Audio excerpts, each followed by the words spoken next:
ब्रिजेश गांव भर में घूम घूम कर लोगों के घर काम करके अपनी रोजी रोटी चलाता था, जिससे उसकी आमदनी कुछ खास नहीं होती थी।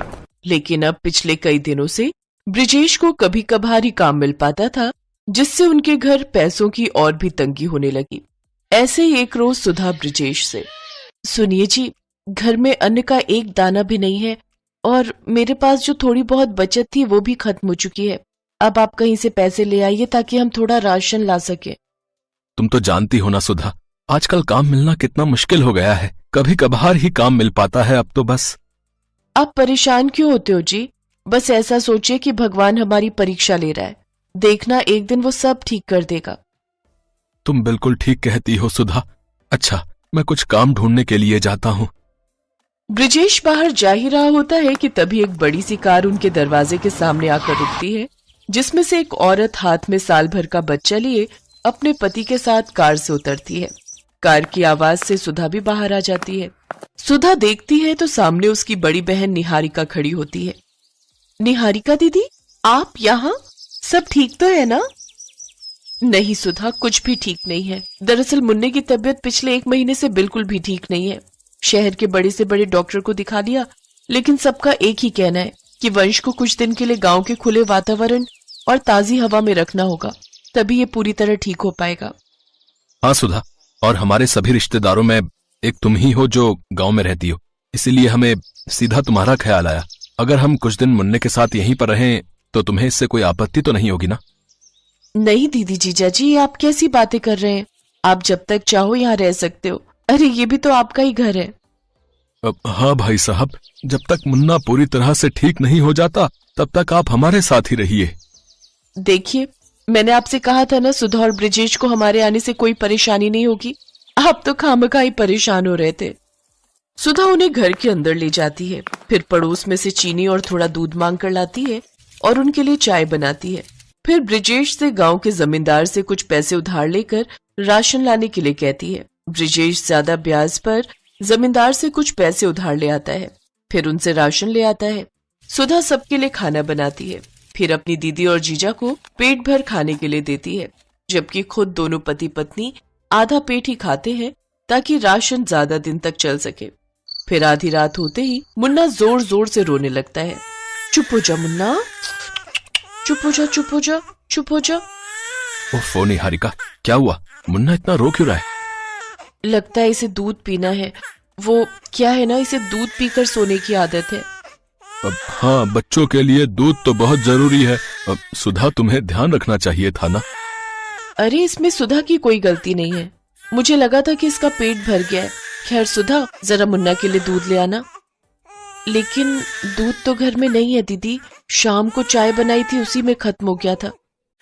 कोई बात नहीं, मैं इसे लोरी गाकर ही सुला देती हूँ। नहीं नहीं, मुन्ना भूखा नहीं सोएगा, मैं अभी दुकान से लेकर आता हूँ। ब्रिजेश जल्दी से बाहर जाता है और दूध लाकर सुधा को देता है, जिसके बाद सुधा वो दूध गर्म करके मुन्ना को पीने को देती है। ऐसे ही एक रोज तेज बारिश हो रही होती है, जिसे देख आयुष कहता है, वाह, आज तो गर्मा गर्म चिकन बिरयानी खाने का जी कर रहा है। अभी मैं शहर में होता तो अपने कुक को कहता वो जल्दी से बना कर ले आता। जीजा जी, आप परेशान मत होइए, आपका कुक तो नहीं लेकिन ये साली है ना, मैं बना देती हूँ। सुधा रसोई में जाती है तो वहां तेल और मसाले नहीं होते। फिर वो ब्रिजेश से कहती है। ब्रिजेश जमींदार से कुछ पैसे और उधार ले आता है और जल्दी से चिकन और सामान लेकर घर आता है।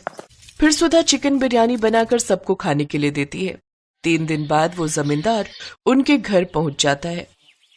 क्यों रे ब्रिजेश, पैसे लेने तो तू हर हफ्ते आ जाता है, लेकिन लौटाने के नाम पर तेरी शक्ल नहीं दिखती है?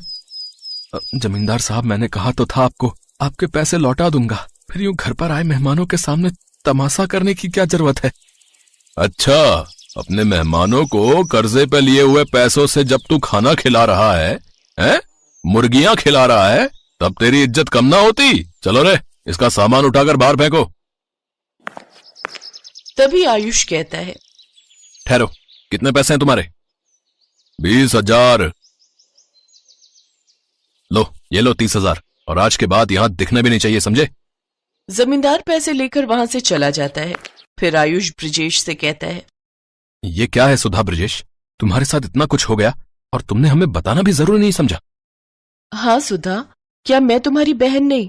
तुमने भी मुझे कुछ नहीं बताया और सारी परेशानी अकेले ही झेलती रही। दीदी जीजा जी, आप यहाँ 4 दिन के मेहमान थे। हम आपको यूं ही परेशान नहीं करना चाहते थे। दरअसल इनकी कोई नौकरी नहीं है, कभी कभार मजदूरी का काम मिलता है तो कभी नहीं, इसलिए हमें बुरे दिन काटने पड़ रहे हैं। लेकिन अब और नहीं सुधा। ब्रिजेश, मैं इस गांव में एक होटल खोलना चाहता हूं ताकि बाहर से टूरिस्ट आए और इस गांव की सुंदरता को पहचान सके। और मैं चाहता हूं कि तुम मेरे उस होटल में मैनेजर की नौकरी करो। महीने के 50,000 तनख्वाह दूंगा। बोलो मंजूर है? ये सुनकर सुधा और ब्रिजेश की आंखों में आंसू आ जाते हैं। निहारिका ने सुधा को गले लगा लिया। कुछ ही महीनों में उस गांव में होटल बनकर तैयार हो गया, जहां दूर दूर से टूरिस्ट आने लगे और उनकी खूब कमाई होने लगी। अब ब्रिजेश और सुधा ने भी अपना एक बड़ा पक्का घर बनवा लिया। अब उनकी जिंदगी के सारे दुख दूर हो गए और वो खुशी खुशी रहने लगे। राशि सुबह से परेशान थी। उसकी कामवाली की सास बीमार थी, इसीलिए वो 2 महीने की छुट्टी पर गांव चली गई। क्या हुआ राशि? ऑफिस जाने का टाइम हो रहा है और तुम अभी तक किचन में ही हो। तो और क्या करूं? पुष्पा अचानक छुट्टी लेकर गांव चली गई। बिल्डिंग के सारे फ्लैट्स में पूछ लिया है, किसी की भी कामवाली खाली नहीं है। एक काम करो, तुम गाड़ी लेकर ऑफिस पहुंचो, मैं ऑटो लेकर अपने ऑफिस चली जाऊंगी। तभी दरवाजे की घंटी बजती है। जी कहिए, आपको किससे मिलना है? मेरा नाम सुदर्शन है और ये मेरी पत्नी अनुपमा है। हम दिल्ली से आए हैं। आपके नीचे वाली बिल्डिंग के फ्लैट में जो अशोक रहता है वो मेरा भांजा है। पता नहीं, बहुत देर से हम घंटी बजा रहे थे, किसी ने फ्लैट का दरवाजा ही नहीं खोला। हाँ, हमने तो 1 हफ्ता पहले ही अशोक को बता दिया था कि हम मुंबई आ रहे हैं। इनके घुटने का इलाज करवाना था, तो सोचा अशोक तो यहाँ रहता ही है। अशोक को फोन किया आपने? बेटा, यहाँ आते हुए टैक्सी में फोन की डायरी सीट पर ही छूट गई। उसी में ही अशोक का फोन नंबर था। रुकिए, मैं अशोक को फोन मिलाता हूँ। हाँ, हेलो अशोक, मैं समीर बोल रहा हूँ। वो तेरे मामा जी यहाँ आए हुए हैं, तू कहाँ है? हेलो हेलो समीर, मैं तो जरूरी काम से काजल के साथ लंदन आया हुआ हूँ। लंदन? पर तेरे मामा मामी यहाँ मेरे घर पर हैं, अब उन्हें क्या बोलूं?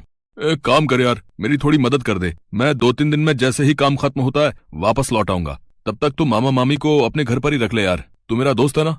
पर अशोक, हेलो हेलो समीर, यहाँ नेटवर्क नहीं है, आवाज नहीं आ रही है। मैं तुझसे बाद में बात करता हूँ, ठीक है? मामा मामी का ख्याल रखना। Hello hello. अशोक फोन काट देता है। समीर कमरे में जाकर राशि को सारी बात बताता है कि अशोक का दिमाग खराब है क्या? हम दोनों वर्किंग हैं, मेड मेरी आ नहीं रही है, ऊपर से ये दिल्ली वाले मेहमान, वो भी अपने नहीं किसी और के, और उनकी देखभाल हम क्या करें? मैं अभी जाकर उन्हें कह देती हूँ कि वो अपना इंतजाम कहीं और कर ले। रुको राशि, बेचारी दिल्ली से आए हैं, पता नहीं उन्होंने चाय पानी पिया भी है या नहीं। बुजुर्ग हैं, ऐसे उनको एकदम से भेजना अच्छा नहीं रहेगा। इतने बड़े मुंबई शहर में कभी ऊंच नीच हो गई तो अशोक तो हमें ही कहेगा ना। 1-2 दिन देख लेते हैं, अशोक आ ही जाएगा। समीर सुदर्शन और अनुपमा को सारी बात बताता है। शुक्रिया बेटा, जीते रहो। अंकल जी, आंटी जी, मैं ऑफिस जा रही हूँ। आप पीछे से कुछ भी आपको खाना हो फ्रिज में रखा हुआ है, आप ले लीजिएगा। हाँ हाँ बेटी, तुम आराम से अपने काम पर जाओ, हमें जो चाहिए होगा हम ले लेंगे। समीर और राशि अपने अपने ऑफिस चले जाते हैं। शाम को जब राशि ऑफिस से लौटती है तो वो घर की हालत देखकर हैरान रह जाती है। ओह नो, इतनी गंदी स्मेल कहाँ से आ रही है? ये स्मेल नहीं बेटी, ये तो देसी घी की खुशबू है। तुम्हारे फ्रिज में मलाई की बहुत सारी कटोरी रखी थी, तो मैंने सोचा इसका शुद्ध ताजा देसी घी बना लेती हूँ, तुम्हारे काम आएगा। पर आंटी जी, मैं और समीर देसी घी नहीं खाते हैं, हम लोग ऑलिव ऑयल लेते हैं। हाँ हाँ, मुझे पता है, ऑलिव ऑयल भी खाओ, पर पराठे पर, साग में, दाल में देसी घी ही अच्छा लगता है। रात को सबको खाना खिलाकर जब राशि सोने के लिए कमरे में जाती है तो वो मन ही मन गुस्से में थी। वो कमरे में आते ही समीर पर बरस पड़ी। अरे ये अशोक के दिल्ली वाले मेहमान कब तक रहेंगे? पता है, आज सारी रसोई में देसी घी की स्मेल भर गई। और ऊपर से वो अंकल जी, न्यूज़पेपर कहीं रखा है, सोफे के कवर फैले हुए हैं, उनको मैं टोक नहीं सकती थी, पर ये लोग कब जाएंगे? मैं तंग आ गई हूँ। अभी राशि समीर से बात कर ही रही थी कि तभी सुदर्शन दरवाजा खटखटाता है। अब क्या हुआ अंकल जी, बताइए, कोई परेशानी तो नहीं है? समीर बेटा, रात को सोने से पहले मुझे हाजमोला खाने की आदत है। क्या तुम्हारे पास हाजमोला होगी? अंकल, हाजमोला तो नहीं होगी। एक काम करते हैं, नीचे बराबर में ही एक दुकान है, वो अभी खुली हुई होगी, चलिए मैं आपको लेकर दे देता हूँ। जाओ जाओ, मेहमानों की सेवा करो, मैं सो रही हूँ, मुझे नींद आ रही है, सुबह जल्दी उठना है। समीर और सुदर्शन दोनों सड़क पर बातें करने लगते हैं। अशोक छोटा सा था जब उसकी माँ यानी कि मेरी बहन का स्वर्गवास हो गया और 2 साल पहले जीजा जी भी गुजर गए। अशोक बचपन में हमारे घर ही आकर रहता था। उसका अपनी मामी से बहुत प्यार रहा है, तभी तो हम बेझिझक उसके पास चले आए। जी अंकल, मैं समझ सकता हूँ। वैसे आप चिंता मत कीजिए, अशोक 2-3 दिन में लौट आएगा।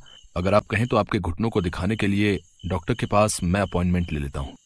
जीते रहो बेटा, अगर ऐसा हो जाए तो मेरे घुटनों को बड़ा आराम मिल जाएगा।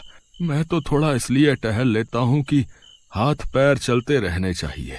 सुदर्शन और अनुपमा को समीर के घर रहते हुए 1 हफ्ता बीत चुका था, पर अशोक फोन नहीं उठा रहा था। समीर सुदर्शन को डॉक्टर के पास ले जाता है और सुदर्शन के घुटनों का इलाज शुरू हो जाता है। एक दिन अशोक का फोन खुद आ जाता है।